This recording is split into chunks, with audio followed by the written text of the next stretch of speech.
Hey there, my friend, and welcome. Today, you're not just going to hear a story.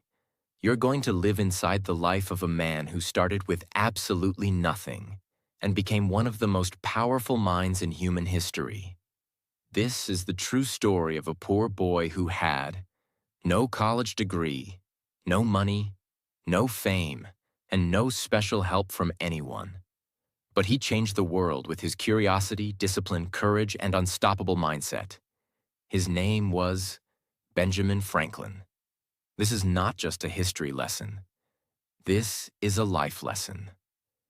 By the end of this story, you will learn how to believe in yourself when no one else does, how to train your mind like a genius, how to build something meaningful from nothing, how to turn your pain into power.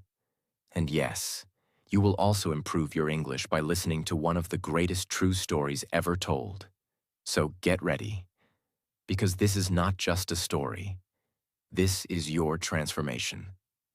Let's begin. Part 1. The Beginning of a Legend. 1706. Benjamin Franklin was born on January 17th, 1706 in Boston, Massachusetts. A time when America wasn't even a country yet. It was just a collection of British colonies. He was the 15th child in a family of 17 children. Yes, 17. His father, Josiah Franklin, was a soap and candle maker. His mother, Abiah Folger, was Josiah's second wife. The family was poor. They lived in a small, crowded house. There was no electricity, no schools like today, and no comforts. Every child had to work. Benjamin grew up surrounded by noise, work, and struggle. He had no toys, no luxuries, just books, chores, and curiosity.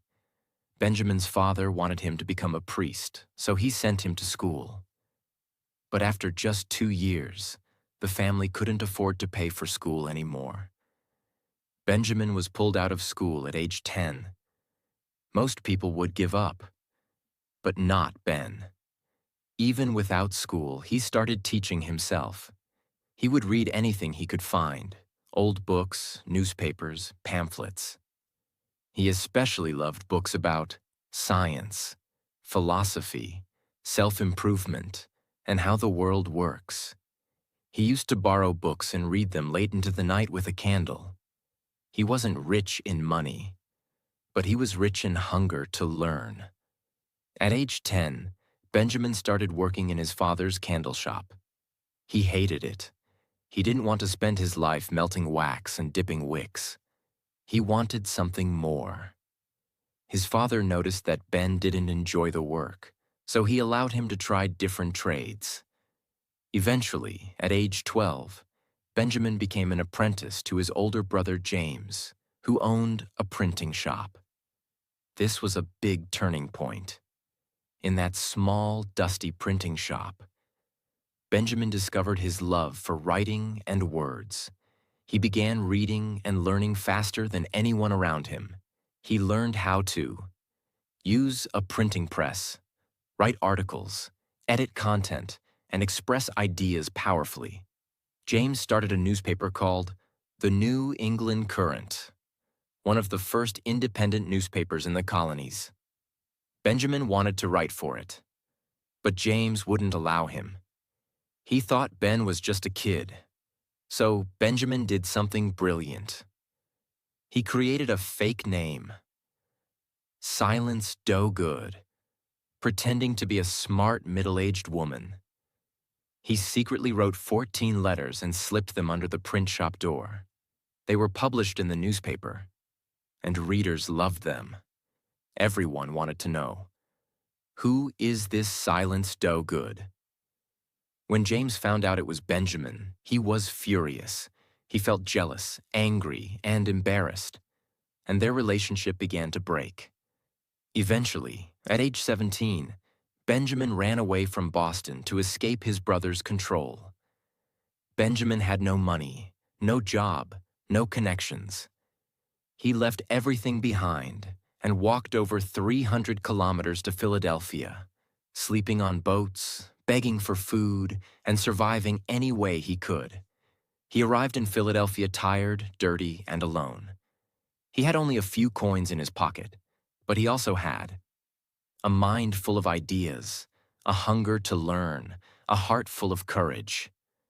No one knew it yet, but that boy who walked into Philadelphia would become one of the greatest men in world history.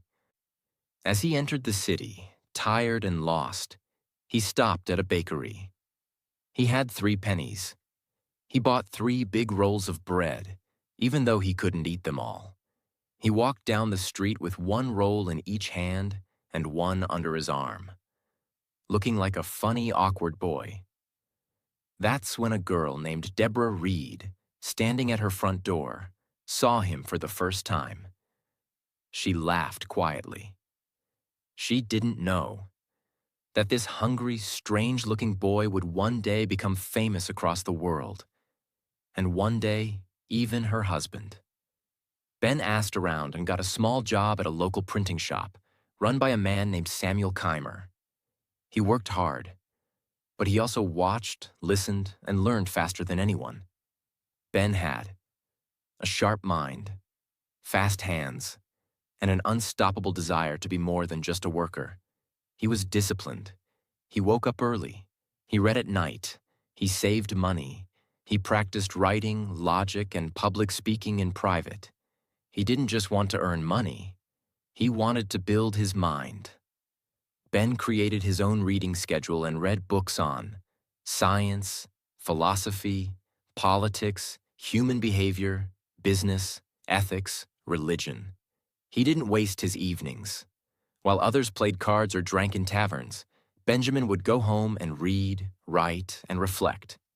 He believed, an investment in knowledge pays the best interest. At age 21, Ben started something revolutionary. He formed a group called the Junto, a club of young working-class men who loved to read, think, and talk about big ideas. They met every Friday evening to discuss books, problems in society, inventions, ways to help the community, business and self-improvement. He built a community of learning long before schools were accessible for all. The Junto helped inspire libraries, schools, hospitals, and social change in Philadelphia. Ben wasn't just growing himself. He was lifting others. After gaining experience and saving money, Benjamin left Keimer's shop and started his own printing press with the help of a loan from a friend. This was risky. He was still young and unknown, but he had vision and skill. Soon his printing business started to grow. He printed pamphlets, legal papers, books, government contracts, and his own writing. Ben didn't just want profit. He wanted to print useful, meaningful ideas. In 1729, Benjamin Franklin bought a struggling newspaper called the Pennsylvania Gazette. Under his leadership, it became one of the most popular newspapers in the American colonies. He used the newspaper not just for news, but to share science, educate people, fight corruption, inspire thinking, and even make people laugh with clever humor and satire. Ben had turned ink and paper into power. In 1732, Benjamin created a small yearly publication called Poor Richard's Almanac. He wrote under the pen name Richard Saunders. It included weather forecasts, jokes, puzzles, advice, famous quotes, morals and life lessons, money-saving tips, wisdom about life, success, and character. Some of his legendary sayings: early to bed and early to rise makes a man healthy, wealthy, and wise. Well done is better than well said. Lost time is never found again. A penny saved is a penny earned. The almanac became a massive hit, printed for 25 years, selling thousands of copies every year. It made Ben famous, rich, and respected. But more than that, It made the average person smarter. Benjamin eventually married Deborah Reed, the same girl who once laughed when she saw him walking with bread rolls years ago. Their marriage was not perfect, but it was real. They raised 2 sons and a daughter together. He now had a home, a business, and a growing legacy. But Benjamin Franklin was not finished.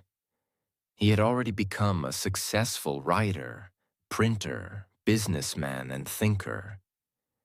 Next, he would become a great inventor, a visionary scientist, a public leader, and eventually, a founding father of an entire nation.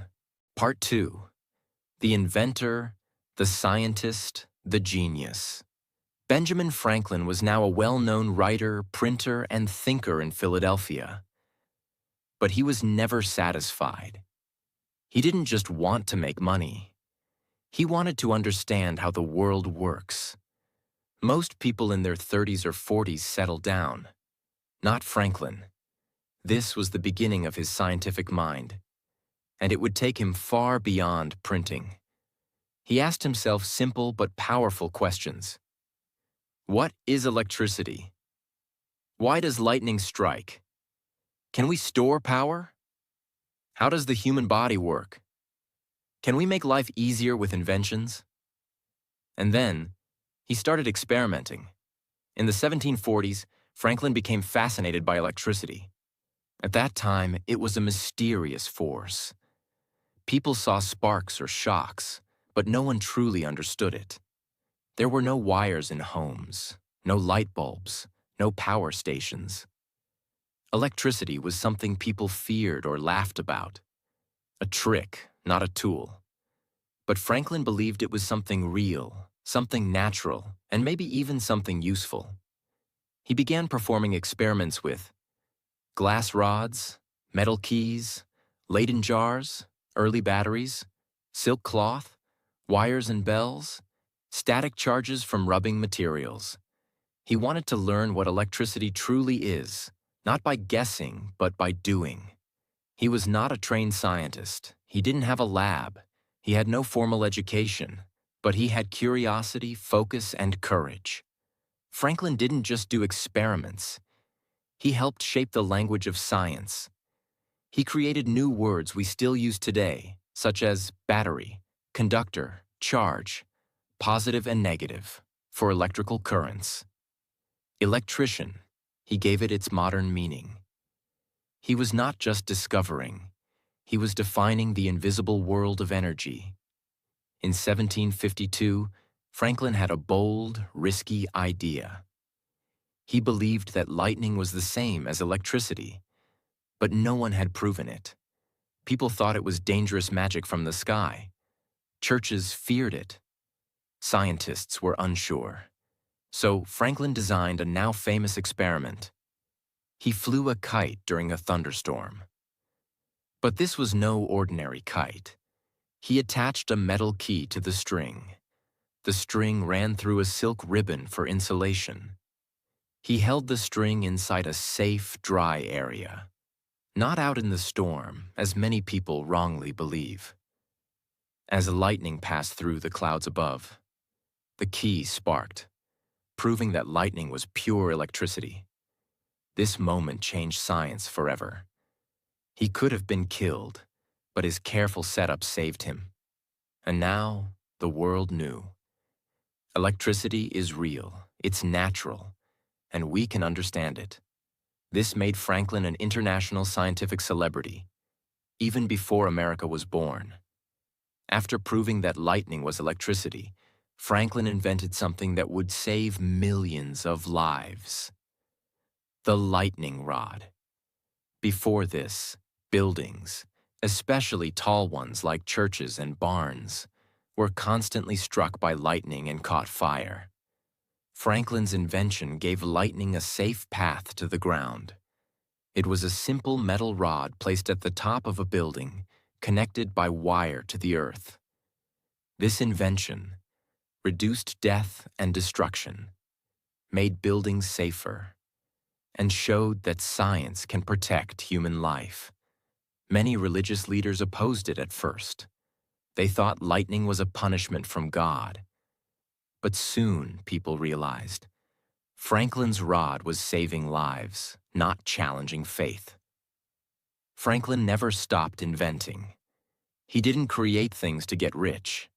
In fact, he never patented a single invention. He believed inventions should be shared freely to help humanity.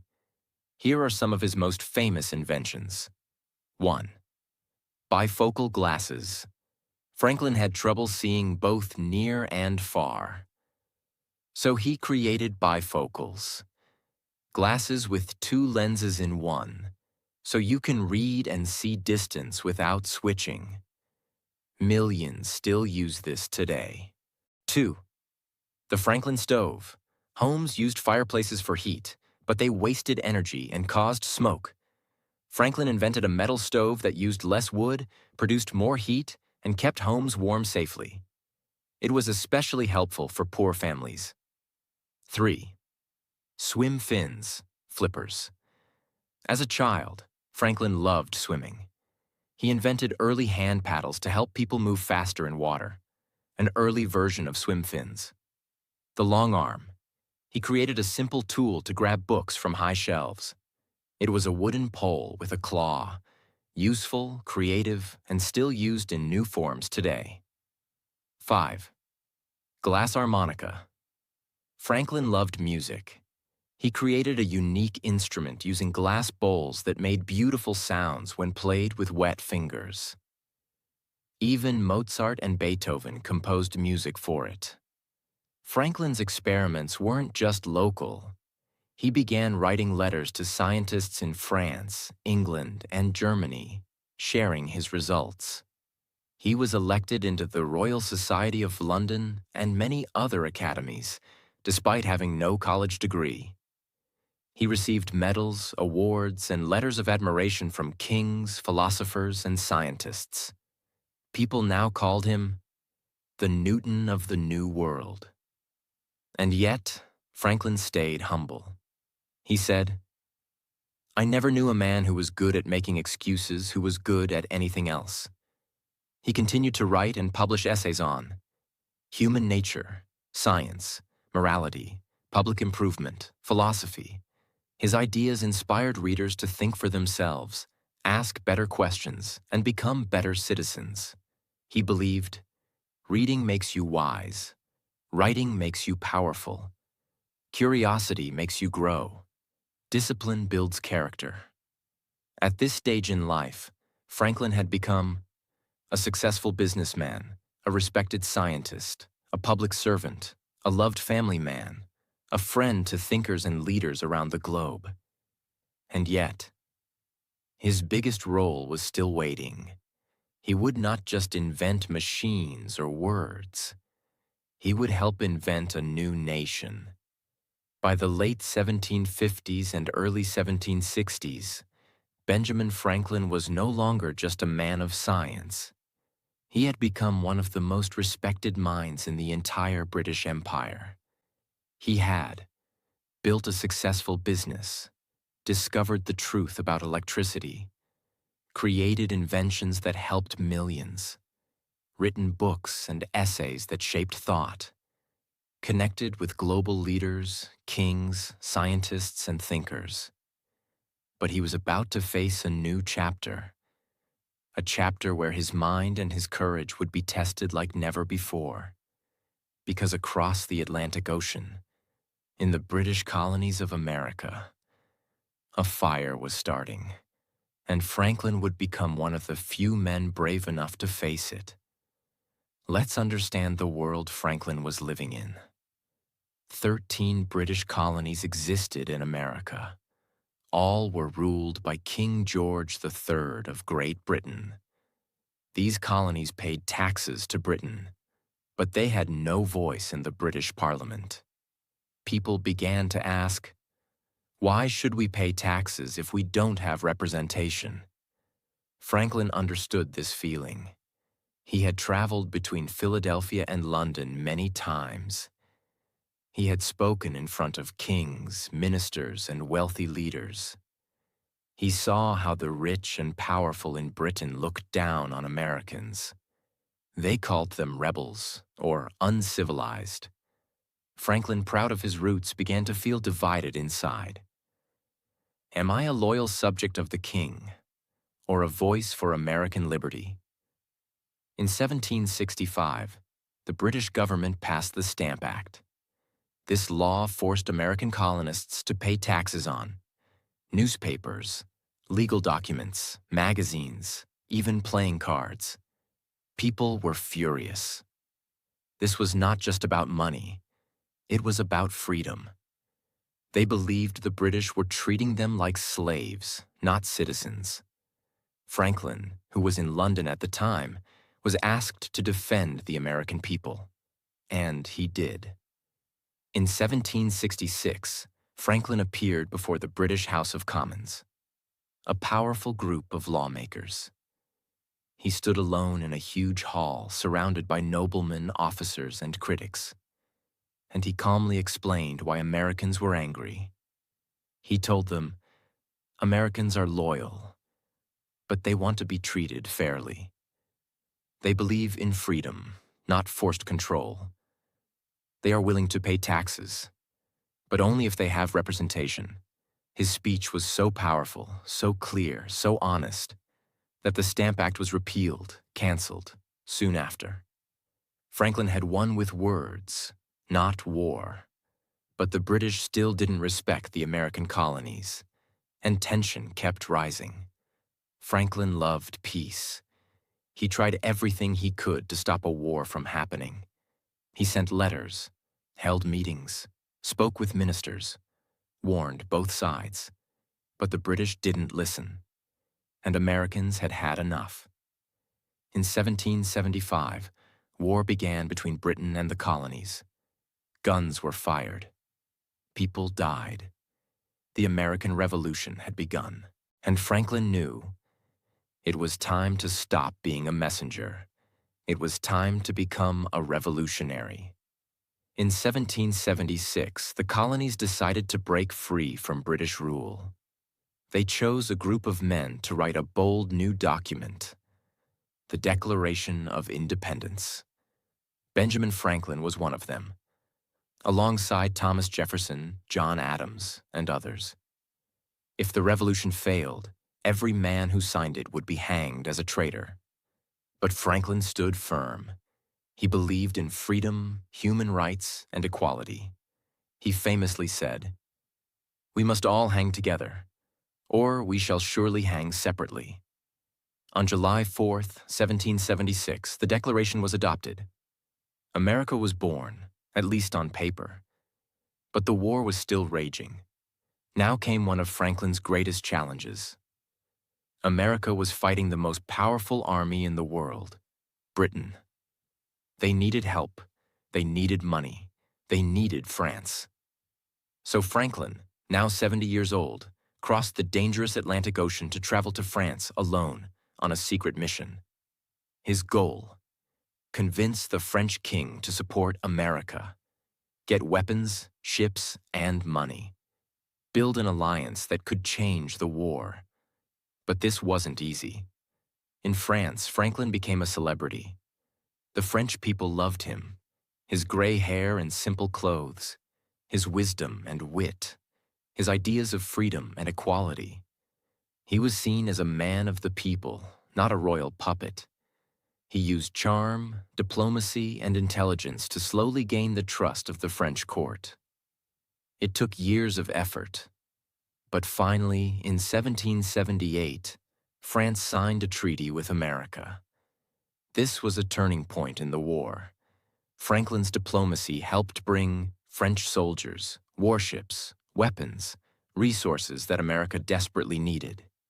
The war continued for years. But in 1783, the British finally accepted defeat. A peace treaty, called the Treaty of Paris, was signed, and Benjamin Franklin was one of the main negotiators who helped create that treaty. After years of writing, fighting, speaking, and sacrificing, Benjamin Franklin had helped make the impossible happen. America was free. He wasn't just an American hero. He was now a symbol of freedom, intelligence, and courage around the world. In France, they built statues of him. In England, people who once hated him now respected him. In America, he was loved more than ever. He had become a voice for peace, a fighter for liberty, a builder of nations. And yet, his journey was not over. He still had more to give. Part 3. The Final Battles of a Legend. In 1785, after spending nearly a decade in France, Benjamin Franklin, now 79 years old, returned to Philadelphia. He had left as a rebel. He returned as a hero. People lined the streets to welcome him. There were cheers, parades, and celebrations. For many Americans, Franklin was the most respected man alive. But the country he returned to was still new, fragile, and full of problems. There was no strong government. The 13 colonies were now 13 separate states, with different currencies, laws, and interests. There was no national bank, no real unity, and chaos was starting to spread. Benjamin Franklin knew that winning freedom was only the first step. Now came the harder task: building a nation that could survive. In 1787, leaders from across the states gathered in Philadelphia to fix the broken system. This meeting would become one of the most important events in world history: the Constitutional Convention. Its purpose was to create a document that would unite the states, protect freedom, establish laws, and guide future generations. And Benjamin Franklin, now 81 years old, tired, and suffering from severe pain and illness, was there every day. He couldn't stand for long. He couldn't walk without help. He was often in agony. But he showed up. He sat quietly, listened carefully, and when he spoke, the room listened. He didn't fight or argue.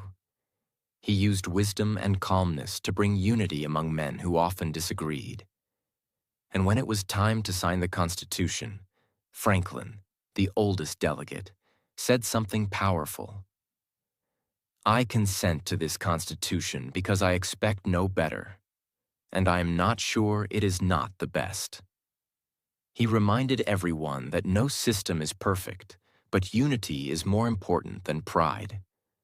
His signature was added, the Constitution was adopted, and America now had a government, a structure, and a future. Most people don't know this. In his later years, Benjamin Franklin became a powerful voice against slavery. At a time when it was common, even among other founding fathers, to own slaves, Franklin spoke openly and bravely about its evil. He had once accepted slavery like many others. But in his old age, he changed. He saw the truth. He became the president of the Pennsylvania Society for Promoting the Abolition of Slavery, and he wrote powerful essays calling for the end of slavery, freedom for all people, education and opportunity for former slaves. He believed, justice will not be served until those who are unaffected are as outraged as those who are. Even as his health was failing, he fought for human dignity and equality. This was not politics. This was his heart. During these final years, Franklin also worked on something deeply personal, his autobiography. He didn't write it to show off. He wrote it to teach others how to live better lives. In it, he shared his humble beginnings, his mistakes and failures, his routines, goals, and lessons, his 13 personal virtues for self-improvement, his philosophy on life, learning, money, relationships, and character. It became one of the most read and loved autobiographies in history. Even today, Leaders, thinkers, and learners all over the world read it too. Learn discipline, build good habits, train their minds, and grow from within. His message was simple. You don't need to be born rich to become great. You need curiosity, discipline, and the desire to serve others. By 1789, Benjamin Franklin was in constant pain. He suffered from gout and kidney stones. He couldn't walk. He was often confined to bed. But he never complained. He continued to write letters, share wisdom, and support leaders like George Washington, who had just become the first president of the United States. Franklin was now almost 84 years old. He had lived a life longer than most ever could in his time. But more than that, he had lived a life that meant something. In 1790, just weeks before his death, Franklin wrote one final letter to the U.S. government. He called for the complete abolition of slavery in America. It was a final act of courage, honesty, and humanity. Even on his deathbed, Franklin was still fighting for justice. On April 17, 1790, Benjamin Franklin died peacefully in his sleep. He was 84 years old. The news of his death spread around the world. In France, thousands of people marched in silence to honor him. In America, church bells rang, streets were silent, and tears were shed. In England, even his old enemies wrote words of respect and honor. More than 20,000 people attended his funeral in Philadelphia, the largest funeral in American history at that time. He was buried next to his wife, Deborah, who had died 16 years earlier. His tombstone, which he had written himself, said, "Benjamin Franklin, printer. Not politician, not scientist, not ambassador, not philosopher, just printer." Because that's how humble he was. Even in death, he wanted to be remembered as a simple man who used words and ideas to build something bigger than himself. Franklin died with no titles, no huge property, no throne. But he left behind a free country, a living constitution, millions of lives improved through invention and wisdom, ideas that still guide the world, a message that anyone from any background can rise and lead. He left behind something bigger than any monument. A mindset. Part 4. The legacy that never died. When Benjamin Franklin died in 1790, the streets of Philadelphia, once filled with his voice, his printing presses, his inventions, his footsteps, fell into silence. But this silence wasn't empty. It was a silence of respect, of loss, and of deep reflection. Because the man was gone, but his impact had only just begun. Let's stop and remember what this one man did in one lifetime.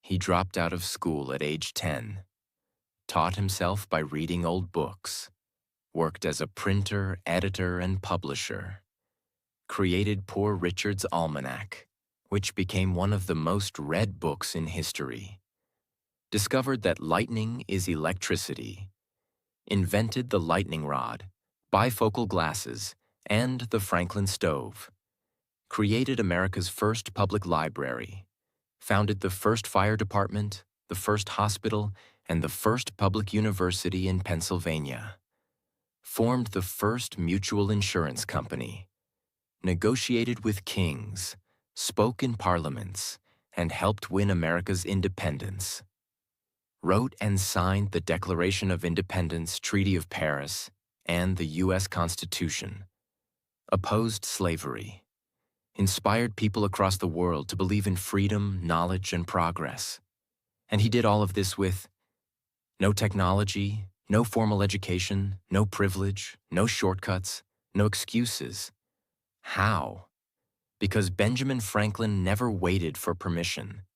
He never complained about what he didn't have. He used what he had and became more than anyone imagined. Franklin's autobiography, written quietly during his final years, became a global treasure. Why? Because it wasn't just about what he did. It was about how he thought, how he lived, and how anyone could become great. He didn't say, "Look how amazing I am." He said, "Here's what I learned. Now you try." He listed 13 personal virtues that guided his daily life. 1. Temperance, control over food and drink. 2. Silence, speak only what's helpful. Third order, organize your time and space. Fourth resolution, decide, then act. 5. Frugality, spend only on what helps. Sixth industry, always stay productive. 7. Sincerity, be honest and kind. 8. Justice, do what is right. 9. Moderation, avoid extremes. 10. Cleanliness, keep yourself and surroundings neat. 11th. Tranquility, stay calm during storms. 12th. Chastity, respect relationships. 13. Humility, imitate Jesus and Socrates. Franklin tracked these daily in a notebook, aiming to improve one virtue each week. This wasn't about being perfect. It was about growth, character, and self-discipline. People all over the world, even now, use this simple system to transform their lives. You may not realize it, but some of the quotes and sayings we use today came from Franklin's pen, like, "Time is money. An ounce of prevention is worth a pound of cure. A penny saved is a penny earned. Tell me and I forget. Teach me and I remember. Involve me and I learn. Well done is better than well said. He that can have patience can have what he will. Never leave that till tomorrow, which you can do today." These aren't just quotes. They are life tools, given to us by a man who lived them. His influence on the modern world. Let's break it down even more. 1. Education. He helped create the first public library and university. Today, millions have access to knowledge because of his belief in free education. 2. Science. His work with electricity led to the discoveries that gave us light bulbs, circuits, batteries, power plants, and more. 3. Freedom. He helped write the documents that created the United States of America, the most powerful democracy in the world. Values. He proved that you don't need money to be rich in ideas. You don't need a degree to become a genius. You don't need status to make history. Even today, you'll find his name on schools, universities, cities like Franklin, Tennessee, bridges, libraries, monuments, and most famously, on the U.S. $100 bill. Why the $100 bill? Because he represented value. Not just money, but mental value, moral value, and human value. He earned his place there not through power, but through principle. Franklin once wrote, "If you would not be forgotten as soon as you are dead and rotten, either write things worth reading or do things worth writing." These are not just tips. These are real principles from a real life, lived with discipline, courage, and purpose. Each lesson is explained in simple English, so even beginners can understand and feel the power. 1. You don't need to be born rich. You just need to stay curious. Franklin was born in a poor family with 17 children and had to leave school at age 10. But he became a genius because he never stopped asking questions. He wanted to understand how things worked. He wanted to learn, not for marks, but for meaning. Lesson: curiosity is more powerful than money. Never stop learning. 2. Read more than you talk. Franklin became wise because he read constantly. He borrowed books, read at night, and absorbed ideas from others. Even as a teenager, he didn't waste time gossiping. He read about the world. Lesson: If you want a better life, fill your mind with better thoughts. 3. Don't wait to be perfect. Just start.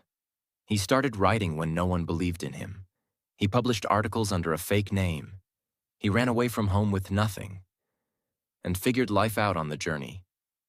Lesson: you don't need all the answers to begin. You just need to begin. 5. Create value before you chase money. He never chased wealth first. He chased usefulness, printing wise ideas, inventing helpful tools, serving the people. Money followed him because he created things people needed. Lesson: become valuable, and value will chase you. 5. Speak less, do more. He believed in action, not just big talk. He said, "Well done is better than well said." He never wasted words. He used his energy to build, write, create, lead. Lesson: don't try to impress people. Impact them by what you do. 6. Track your habits. Improve yourself daily. Franklin created a personal system of 13 virtues and tracked them every day. This helped him stay disciplined, focused, honest, strong. Lesson: success is not one big act. It's small, good habits repeated daily. 7. Stand for what's right, even if you stand alone. He stood for freedom, truth, and human dignity, even when it was unpopular. He fought against slavery. He risked his life by signing the Declaration of Independence. He spoke truth to kings and stayed loyal to the people. Lesson: don't be afraid to speak up, even when it's hard. 8. Age is never an excuse. He was 70 years old when he crossed the ocean to win France's support. He was 81 when he helped write the U.S. Constitution. He worked till his last breath. Lesson: if your soul is strong, your age doesn't matter. 9. Give more than you take. Franklin never patented any invention, not even the lightning rod. He believed inventions were meant to serve humanity, not make him rich. He gave his knowledge freely. He gave his life fully. Lesson: the more you give, the greater your legacy becomes. 10. Leave behind more than just money. Leave wisdom. Franklin didn't leave behind a mansion. He left behind a nation, a mindset, and a model for living wisely. His legacy lives through ideas, virtues, and the example of self-made greatness. Lesson: live in such a way that your story becomes someone else's inspiration. You've heard the story of Benjamin Franklin. Now the question is not, how great was he? The real question is, what will you do now? You are not too poor. You are not too late. You are not too weak. You are not too uneducated. You are not too broken. You are powerful. But you must believe it and build it like Franklin did. Start with what you have. Build with what you know. Learn from your mistakes. Serve others. Wake up early. Be useful. Create more. Complain less. Stay curious. And keep going. Because if a candlemaker's son with 2 years of schooling can change the world, why not you? Thank you for watching this story. Now go live a life worth remembering. Your legacy begins today.